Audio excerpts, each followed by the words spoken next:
All right, DJ Sour Milk, you've joined me Hey. in the Game Changers. Yeah, man, it's kind of weird being this close to another man staring into your eyes. Well, you should get a bigger studio. It's your studio we're doing it in, so if you got a bigger studio, I wouldn't have to sit so goddamn close to you. All right, you got a point.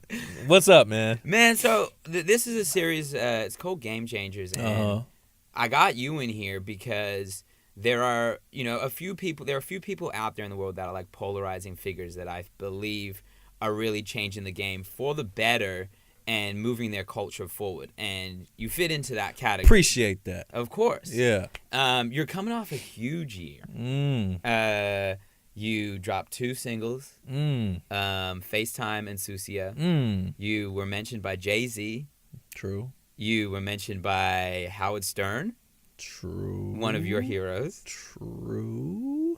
And you also put together with your brother Justin Credible 32 freestyles this year. Was it 32? 32 in 1 year. That's impressive. That's very impressive. Damn, I didn't know it was that many. Especially going from a place where you look at Funk Flex and Sway as the only places really that hip-hop artists go and freestyle. Yep. And you've put your name and your mark on that. Yeah, it's kind of crazy to be mentioned with those names. Like I've heard a few people do it, just like when they mention Flex and Sway, they mention the Leakers too, and I'm like, damn, that's kind of crazy. Because when Jay said the LA Leakers, obviously Jay is someone that you grew up on and have seen as one of the GOATs, if not the GOAT. How I didn't even want to get to here yet, but it's like one of the biggest pinnacles of 2017 for you guys. Yeah. How does that how does that fit into your career so far? I don't know, man. It's kind of crazy because I never planned anything. Anything like throughout your whole life. No, I've never planned. I didn't plan on, making a living as a DJ. I didn't plan on doing radio. I didn't plan on anything. And things kind of just happen, and I guess they fall in your lap. You take advantage of them. Well, that's why honestly one of the big reasons why I wanted to sit down with you is because you get that's a very different side from someone that's successful. Usually you get the I knew I always wanted to do this. Yeah. I've strived for it. I've worked that's what I normally get when I sit down with people. But I know your story to a degree. Yeah. And I have seen this. And that's why I wanted to sit down because I believe that there are so many different stories out there that can inspire people that were like you as a kid. Yeah. And people that are searching to be in this industry. Yeah. I mean, with me, it's like the path to being a DJ, obviously, like I DJ'd because I loved it. I still love it. Did you DJ because you loved music when you were younger, or because you loved to DJ? I think a bit of both, but DJing made me love music more. You know what I'm saying? Like, I grew up in a Mexican household, so my parents, listened to a lot of Spanish music. My pops also dabbled in rock. And then, my brothers and sisters kind of all over the place. And I didn't really, I wasn't one of these kids who loved music from the time I was little. Yeah. I was more, I cared about G.I. Joes and Ninja Turtles. Yeah. You know what I'm saying? Music wasn't really my thing until my brother had a few friends that DJ'd. And they would always bring their turntables over the house because, we had the cool parents that didn't care if you blasted music or whatever. Yeah. So, they would bring their turntables over, and I was the little brother that never got let into the room, Really? nah. Older brother not letting you in? Yeah, so my brother's like, no, you can't hang out in here, Yeah. and that made me that just made me that much more intrigued, because I could hear everything, and I used to be like, yeah, what the fuck are they in there doing? And then I started making mixtapes on my own, not with turntables, just we had stereo in the living room, and you know, it had a CD deck, it had tape decks, and you know, I would just like take little snippets of stuff and kind of piece it all together on the tape deck, and that's how I started. Where did that desire to do that come from? Because that's not something that a normal a young kid just all of a sudden goes, I'm gonna take a piece of this and a piece of this. Well, and put this together. it actually happened because one of my boys, like actually a few of my boys, like on my neighborhood, I don't know if they got the idea to do that from like when my brother would bring his friends over and, you know, hearing them do mixes and stuff. Yeah.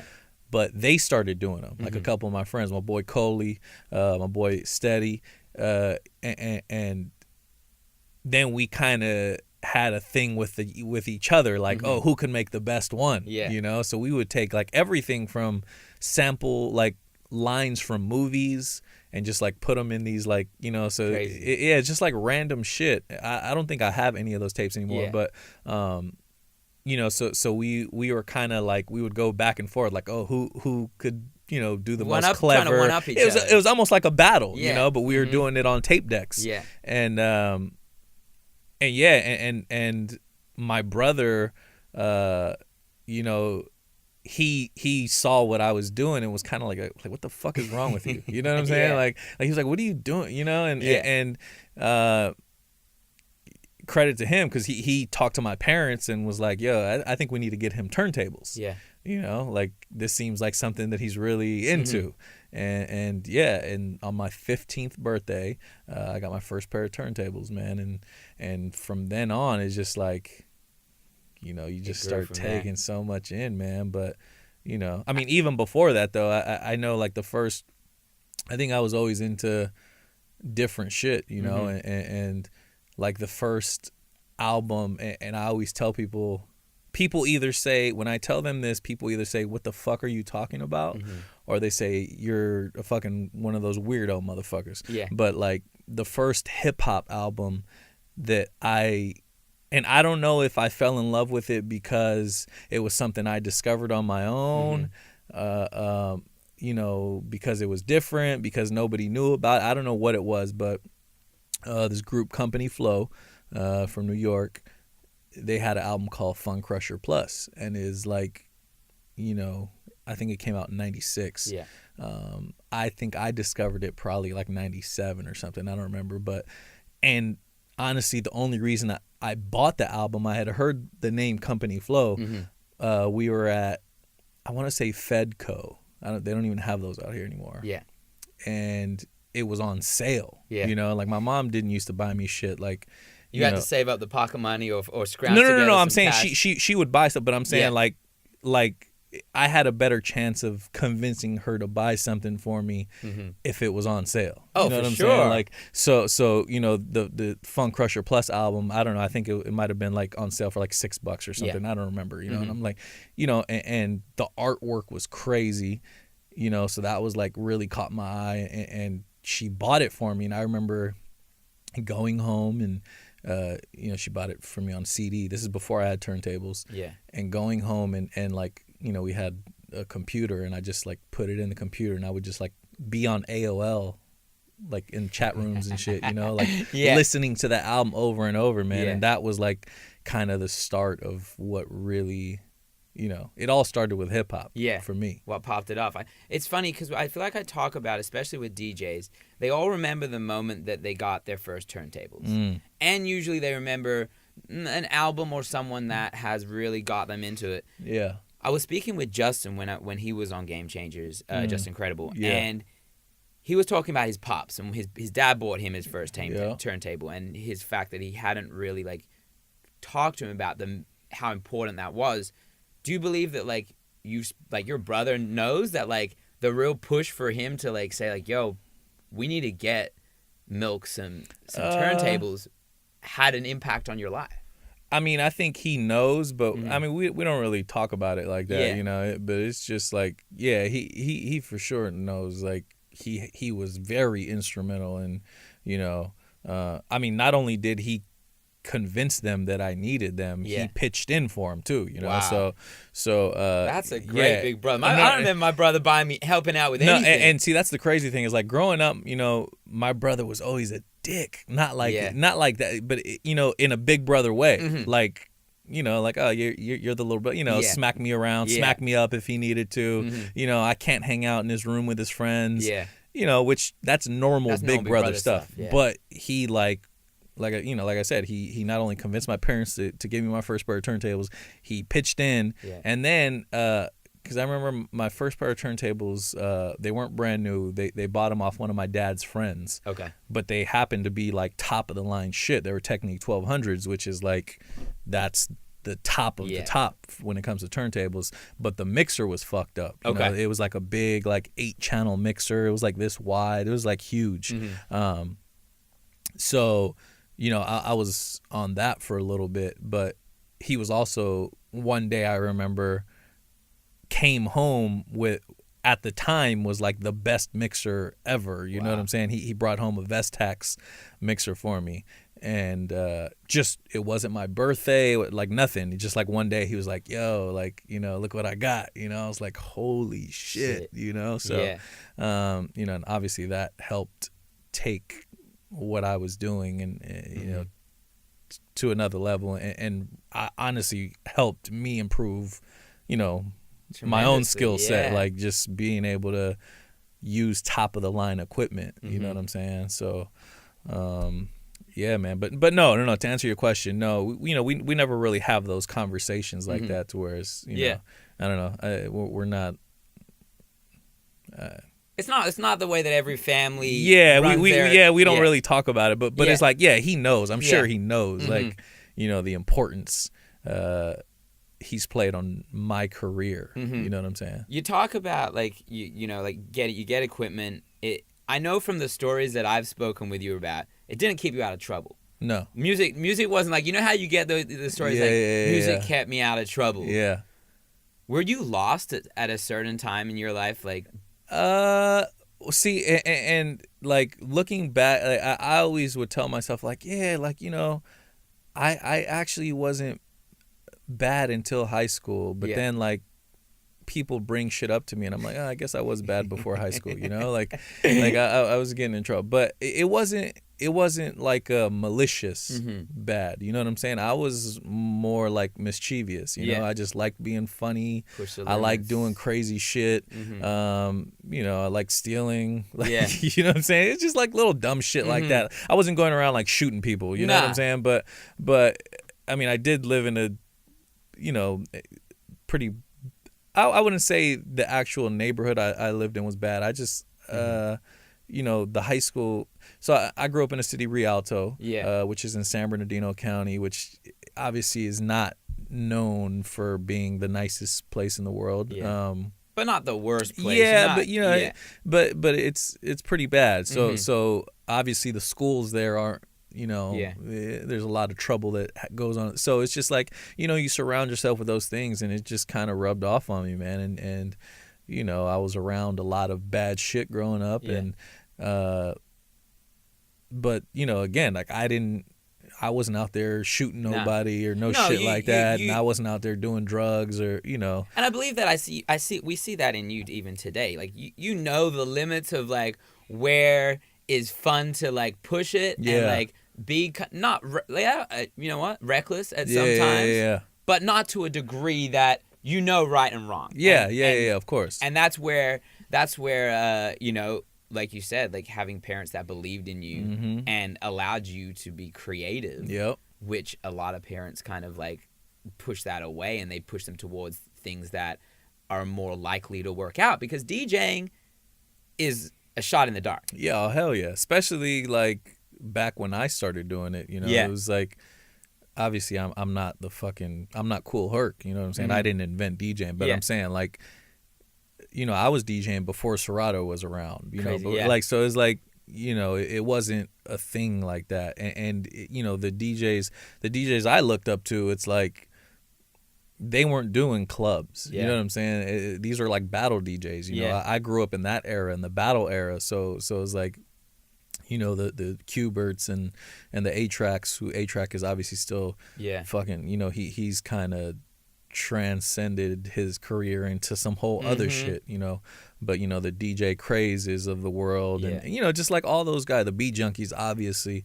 But it's like they weren't, or at least not that I know, because I wasn't like a club kid. I didn't go to clubs growing up. So it was like they weren't club dudes, you know. They were like all about the culture, you know what I'm saying? They were about like, you true know, DJ. the true like, and that's what I grew up on, you know. So that's what I was all about, and you know, that's what also made me, you know, when I was younger, I used to be like anti-radio, you know, like, man, I don't listen to no fucking radio. And look at you today. Yeah, you know, so it's like, yo, how the times have changed, you know. But growing up, like it just, you know, I used to look at it like, yeah, man, if you're on the radio, you're a sellout, you sold man. out. You know what I'm saying? I'm like, yo, fuck y'all. Yeah. Call me whatever you want. I got bills to pay, motherfucker. And not only that, but it's like, yo, you know, I've really like kind of opened my mind more. You know what I'm saying? It's like I used to box shit out, you know what I'm saying, like musically. Well, you also have a responsibility in the position that you're in now. Of course. For the culture. You know, like you talk about this culture as growing up and what it had given you. Yeah. Now you're in a position and radio is still that place. Yeah. No, it's crazy, man. Like, and artists know that, you know what I'm saying? Because an artist could sell, you know, he could do a sold out tour across the country. Whatever. You know what I'm saying? Like, but that radio spin still means something to these dudes, man. And you could tell by the excitement, you know, whether it's them sending out a tweet or posting a video of themselves listening to their song on a radio, whatever it is, man. It's like that still means something. Like, picture yourself, you know, you bedroom DJing to today. I would say, you know, there's probably 3 or 4 pinnacles of radio in America that really run the hip hop needle. You are one of them. See, I honestly, like, I don't know, it still doesn't register. Like, it's so, I don't know, it's crazy to me. And again, I don't know if that's because, like I said, I didn't plan for this to be like this. Like, you know, obviously I DJ'd because I love DJing and I love music, but I never thought, you know, I never thought like, yo, I'm gonna make a living off of DJing. Yeah, like, I don't know. It's just, but then, it wasn't something. There must be a point where you realize that you can. Like, where is that point? Because, like, you've had other jobs, you know what I mean? Like, we've all come up, we've done these jobs, I've heard about them. Where's the point where you actually go, wow, like, I really don't have to work a 9 to 5 anymore? Honestly, I don't know. I really don't know. Like, I remember the last job I had before, you know, DJing for a living, I worked for Dish Network, and, you know, I used to like install satellite dishes and shit. But I was already DJing then, but it wasn't paying the bills. Like, and I think I was already working on the street team as well at Power. Yeah, so I might have been. But so you know, it's not like I was doing clubs or nothing like that. You know, I had never in my life been to a club until the very first time I DJ'd a club. And that's you know insane. What I'm saying? Like, because it just wasn't my thing. Like, and not only that, but growing up where I grew up, it's like, we don't have that type of shit. You know what I'm saying? There was like one club out there, but it's like, whatever. I don't want to go out and dance. You know what I'm saying? Like, so how do you know what to do at a club when you haven't been to a club before? That's the thing. I didn't, and I fucking completely bombed. You know what I'm saying? Like, it was terrible. But yeah, you know. So anyway, back to the question though. I was, you know, working at Dish Network, and I remember telling my mom like, yo, I wanna, you know, I think I'm gonna take up DJing. Like, I was already DJing. I was already working on the street team at the time. Yeah. And I remember telling her like, yo, I think I'm gonna quit. I think I'm gonna quit like Dish Network. I was still living with my mom at the time. And she didn't even flinch, you know? She was like, okay, like, yeah, if that's what you want to do, like, Yeah. you know, I'm not the school type. She knows I wasn't going to go to college. That's not me. Yeah.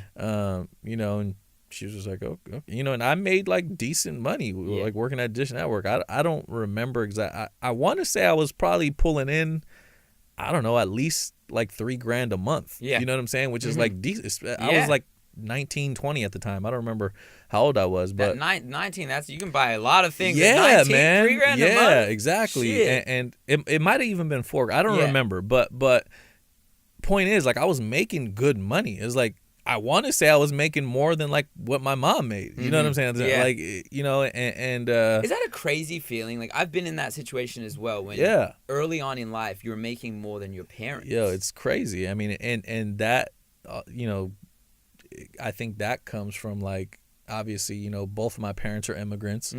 You know, they don't have, you know, they didn't do like the whole high school, college shit. Yeah. So it's like, you know, they literally start from the bottom. Yeah. And, you know, like my mom's, you know, she started as like a lunch lady. Yeah.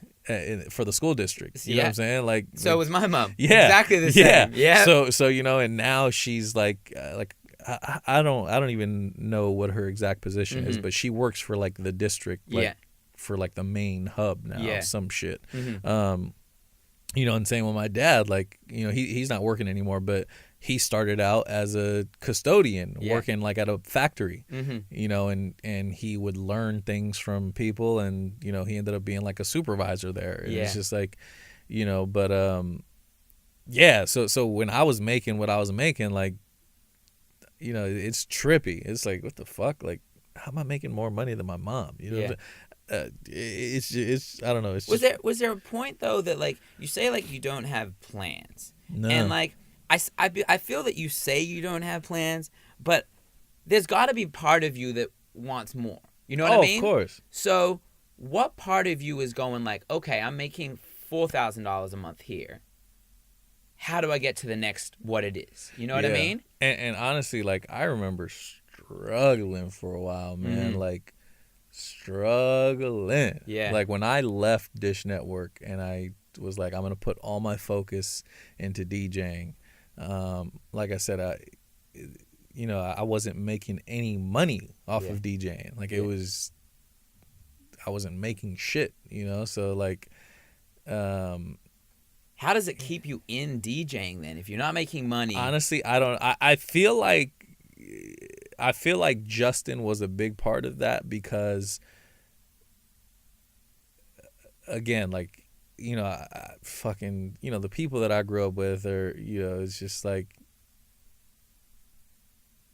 it's either, you know, you're doing something illegal. Yeah. You know what I'm saying? So it's like, I remember at one point, man, being so fucking broke, and like, I was like sleeping on Justin's couch, and like, I remember telling, like, I was talking to one of my boys, and, you know, he was like, yo, you want to make some quick money? Like, he wanted me to basically transport drugs. Yeah. You know what I'm saying? Like, and I don't even know if Justin will remember this conversation, but I was like, damn, like, all I got to do is like drive it here. You know what I'm saying? Like, and I was like really like thinking about it. Like, what? That's too easy. And Justin was like, yo, you know, don't be a fucking idiot. You know what I'm saying? Like, you know, he's basically like, yo, like, shut the fuck up. You know what I'm saying? Yeah. Like, so, you know, but yeah, just. Because what's to say that moment right there could have been a complete change in your life. Of course. Yeah. Especially if I would have got caught or some shit. You know what I'm saying? Like, so, but yeah, like, I remember, dude, I used to, like, you know, fucking, I had a Bank of America account, and, you know, they're like vicious with the overdraft fees. So don't get caught in overdraft fees. Yeah, I want to say it's like $35 they would charge you, and it would happen to me all the time, all the fucking time. And like, you know, one of my boys knew somebody who was like high up at Bank of America, so, you know, he like was like, all right, you know, let them rack up or whatever, and then, you know, when you get your account back to like $1, whatever it is, I'll remove all the fees. So that shit was like hitting the lottery. You know what I'm saying? So like I would do that like every few months, and I would get like, you know, I'd have like fucking 20 overdraft fees of $35, and then like that, you know, he would like put them all back in my account. You're out here swindling the system from Bank of America. Yeah, bro. Yeah, bro. So he would like reverse all the fucking fees and shit. Yeah. And I'd be like, oh, thank God, man. That shit was like hitting the lottery for me, you know. And I would do that. Like it was just like, it was just like. But I feel like you have to go through those times, and I believe that everyone that, especially that I sit down with in here, has gone through the moments where it's like, yo, if I wasn't passionate about what I'm gonna do, I'd go and take a regular job. Yeah. Honestly, I've thought, and that, you know, that's another thing. It's stressful. Like, you know, thankfully I have radio, so it's like there's a, you know, consistent check there. Yeah.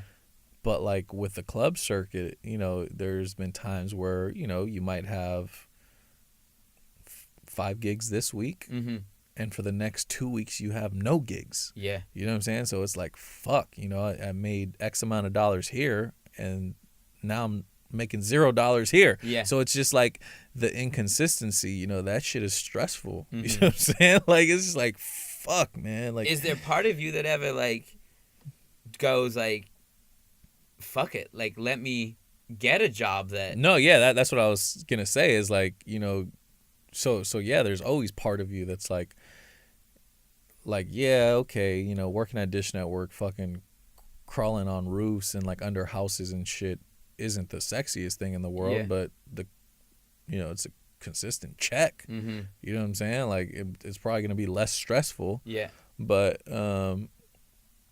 you know, I mean, I guess the ones who decide to go back and do that, you know, aren't built for this. Exactly. You know? So it's like, you know, you just gotta thug it out and fucking trust your gut, man. Yeah. You You teamed up. You mentioned about Justin earlier. Yeah. The LA Leakers. Yep.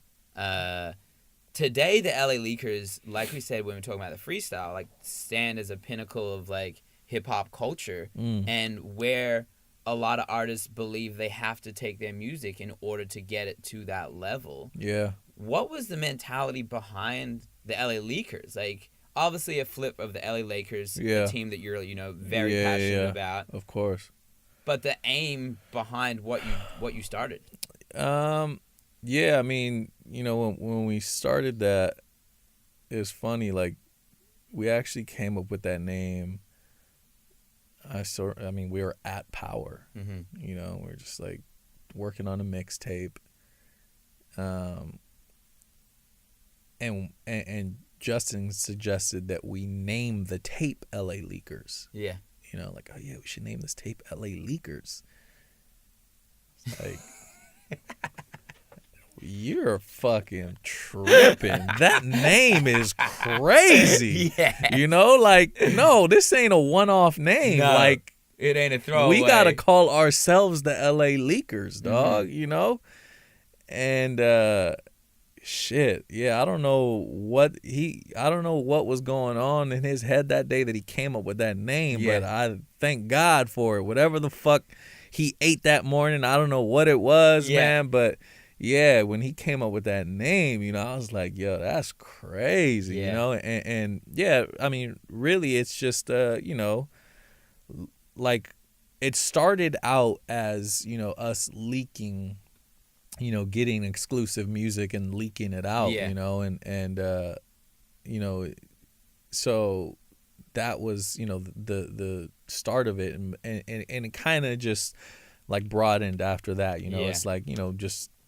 leaking good music to the people, you know what I'm saying? Like whether, you know, there's always going to be someone who hasn't heard it, you know what I'm saying? It doesn't have to be an exclusive like obviously, trust me, we've had our fair share of exclusives, and we still get exclusives, and but it's like, I don't know, I'm just pulling a name out of my ass. Say a Kanye West song comes out tomorrow, you know, it's like, yeah, it comes out, like, we're still leaking that to the people, though. You know what I'm saying? Like, it's like, we want to have our hands in as much shit as possible, and you know, help people discover music, like as much music as possible, man. Well, that's the thing that I find the connection between the game changers, the people I sit down with, is to some degree they're educating. Mm-hmm. And that was when I really sat back and looked at what you have been doing over the years,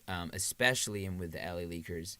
You're educating the culture. You're educating the youth. You're educating people on hip hop. Yeah. Whether you know it or not. Yeah. Do you know that? No. That's the thing. Like, I don't know, man. Like, I don't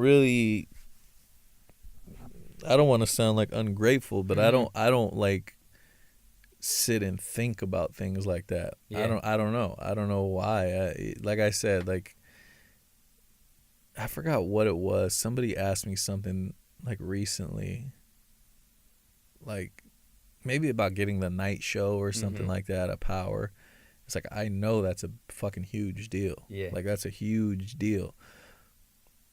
But I don't know. Like, it didn't really like hit me until, I started seeing like other people like say stuff, and it's Mm-hmm. like, shit, but like, it's like, I know it's a big deal. Yeah. I know it is, but What does it take for you to realize it's a big deal? Because I believe that when you hear Jay-Z say the LA Leakers, Belly freestyle, yeah.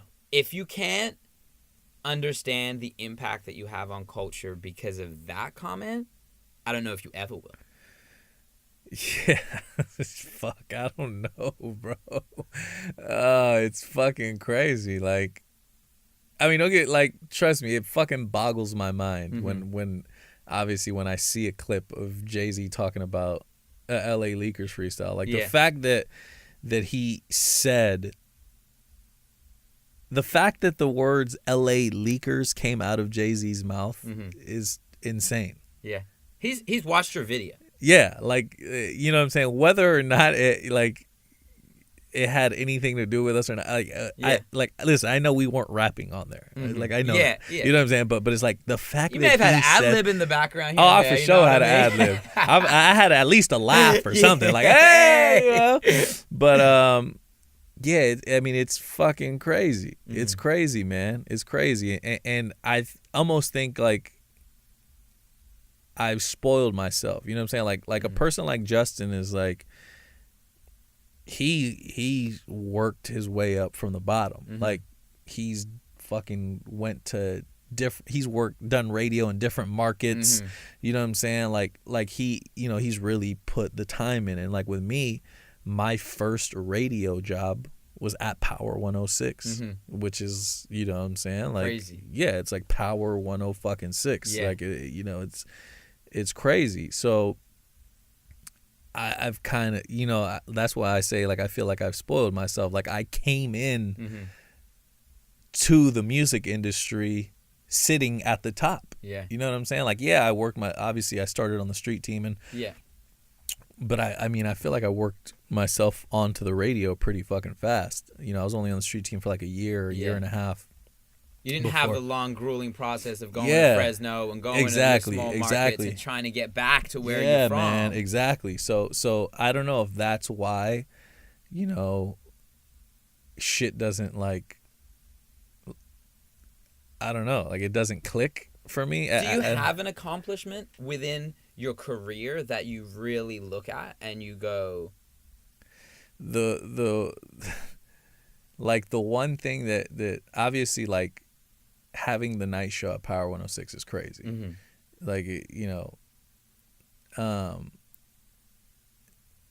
one other thing that is insane to me is, I mean, there's a lot of shit. Like, Mhm. DJing in Vegas is Yeah. crazy to me. You know Yeah. what I'm saying? We put out a record 2 or 3 years ago, Ball Like This, which, had Kid Ink on it, Future, and Wiz Khalifa. Huge. record. Yeah, and shout out to the homies Mike and Key. Shout out to Salva, Khalil, Mhm. and like, looking, like, when I open my Spotify Mhm.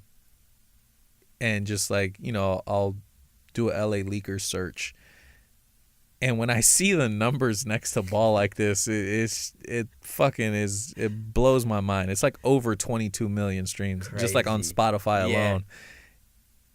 I don't know, that it just sounds insane to me. Yeah. But yeah, it's like little shit like that. I think that really, and you know, like I said, I grew up listening. You know, so it's like when I meet people like Common or you know, like you know who you know, some people might not you know think that's a big deal, but Common's like yeah, like legendary. that he was like so fucking like influential musically, like for me, you know what I'm saying? Like I listen to like a lot of people call it like backpack rap or underground rap, whatever, you know. So it's like meeting those type of people.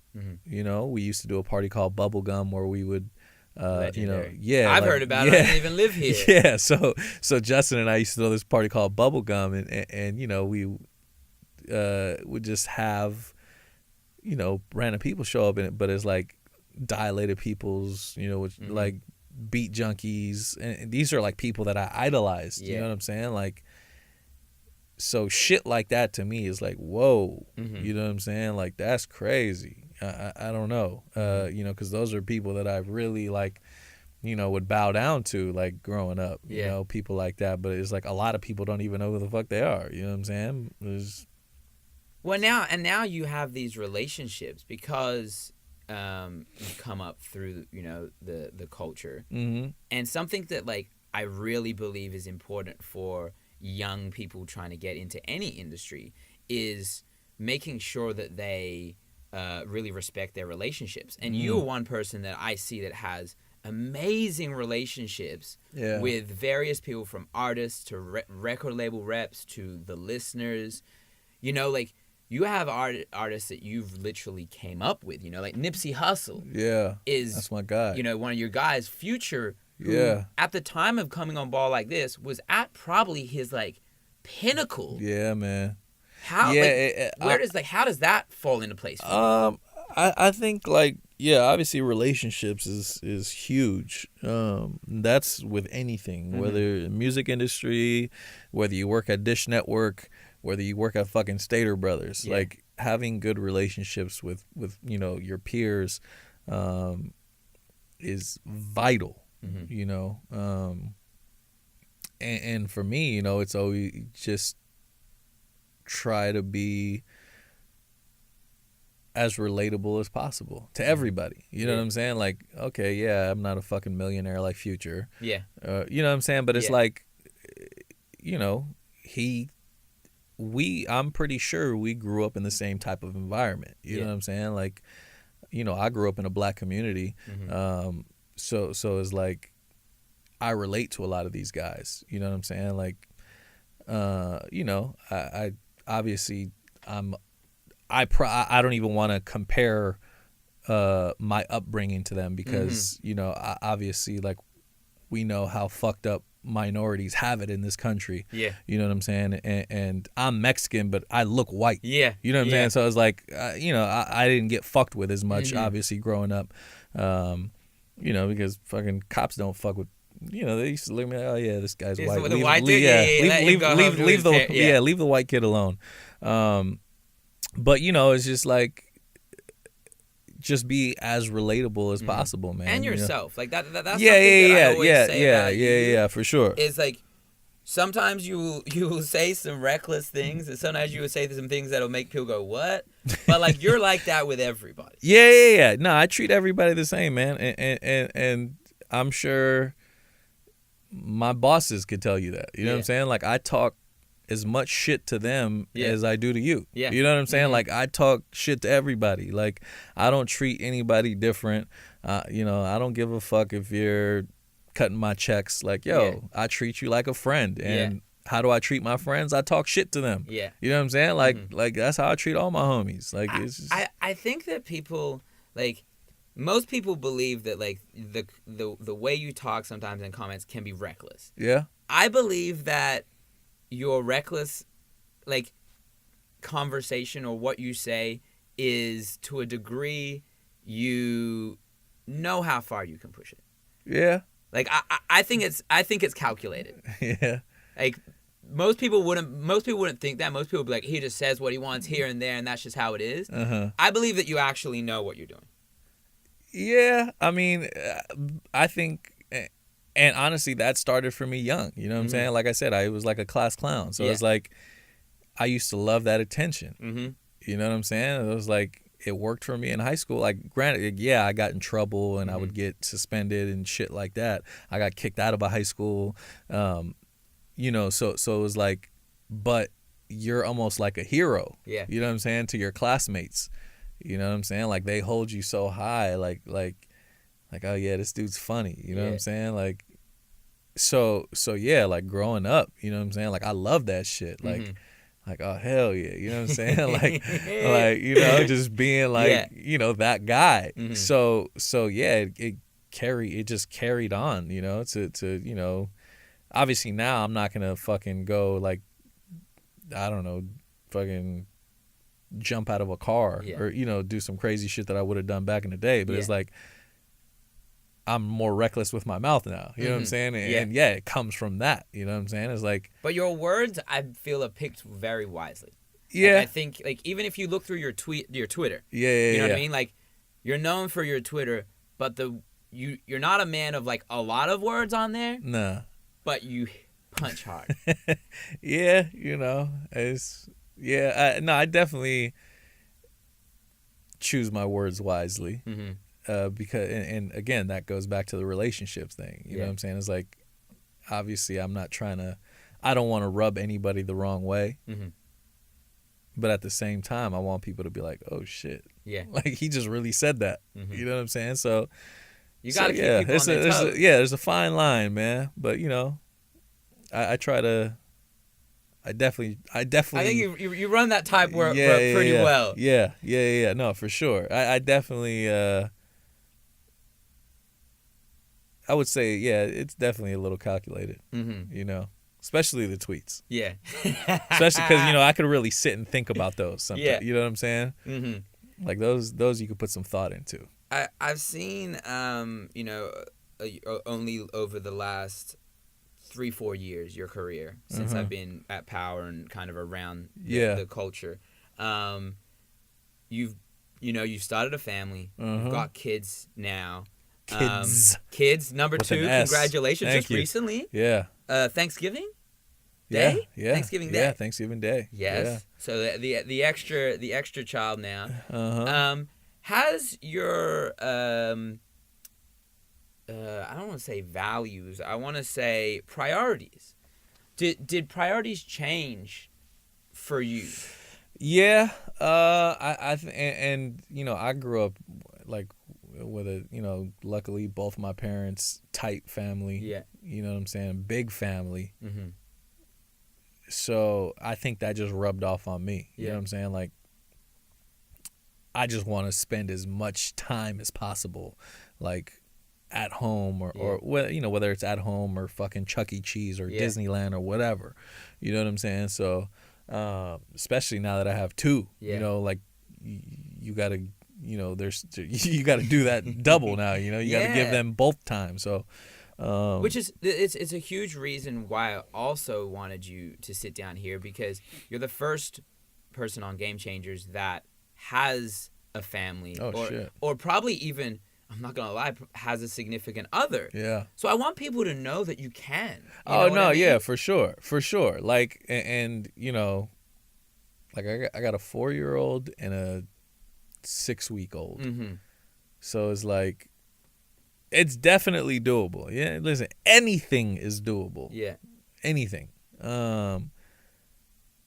But yeah, I mean, I'm not gonna say it's easy. Yeah. You know, it's definitely a lot of work, like balancing, you know, because anybody that works in the music industry knows the music industry requires a lot of time. Yeah. They don't take breaks in the music industry. I'll get a fucking email, you know, at 1:00 on Sunday. You know, and I'm like, yo, what the fuck is wrong with people? You know what I'm saying? But that's just how the industry is. Yeah. You know what I'm saying? They don't care. Yeah, they do not give a fuck if you're hanging out with your family. They don't care if you're at church. Yeah. Not that I'm at church, but I'm saying, like, whoever if you are. At church. Yeah, exactly. I just thought about church because Sunday at 1:00. You know. I don't know. Yeah. That sounds like a church time. But yeah, they don't care. They don't care what you're doing. Like, if something needs to get done, it needs to get done. Yeah. That's just how it is. How do you balance? Honestly, bro. that's probably what I need to work on, because I just fucking check out. Mm-hmm. When I'm home, Yeah. I check the fuck out. You know what I'm saying? Mm-hmm. Like, which I'm sure your family is very happy about. Yeah. But you know, my peers probably aren't. Mm-hmm. You know what I'm saying? Like, but I feel like that's what's needed. You know what I'm saying? Yeah. Like, I mean, maybe if I didn't grow up in such a tight knit family, I wouldn't think like that. Yeah. But I did. So it's like, I want to pass that on to my family. You know what I'm saying? Like, I want my family to be as tight knit as my family was growing up. Yeah. You know what I'm saying? Like, does it motivate you more though now, having a family, knowing that, because you're at a level now, and I'm sure you know it, where you can, the next level is the level where you set up your family. Yeah. You know what I mean? Yeah, Like, yeah. you see the people at those levels, and you're so close to being there. That sets up your kids. Yeah. No, there's definitely pressure. Mm-hmm. Definitely pressure to do that. Where's the pressure come from? I mean, not from anyone specifically, but it's just from yourself. Yeah. You know what I'm saying? Like, you just want you want to do well for your family. Mm-hmm. You know what I'm saying? So it's like, obviously I want to fucking give them whatever they want. Yeah. You know what I'm saying? Like, so yeah, I mean, it really comes from myself, you know. It's just like, because it's like, yeah, at the end of the day, like, whatever. Like I said, if I were to go back to working at Dish Network, yeah, my girl wouldn't care. Yeah. You know what I'm saying? She'd be like, whatever, as long as you're fucking paying the bills, Yeah. who gives a fuck? Exactly. You know what I'm saying? Like, so it's like, yeah, they don't give a fuck about the DJ Sour Milk. You know what I'm saying? Yeah. Like, they don't care. Especially the kid. The boys have no idea yet, really. Yeah, like, exactly. You know, they don't give a fuck. Mm-hmm. But obviously they want to see me do well. Yeah. You know, at the same time. Mm-hmm. But yeah, they don't give a fuck, man. Mm-hmm. They just, they want my time. That's all they care about. They want my time, and they want fucking food on the table. Mm-hmm. You know what I'm saying? But yeah. That's good. You know, it's crazy. It honestly is tough to find someone within the industry that understands those levels of family relationships as well as career. Yeah. So, you know, for most people out there, you are also a polarizing figure in that. You know, for the people that work within the industry that are not at your level yet, and they look at you and they see, wow, he has a family and he supports and is there for them, you are a role model for that. Yeah, that's great. That's scary. Mm-hmm. That's scary to think that I'm a role model.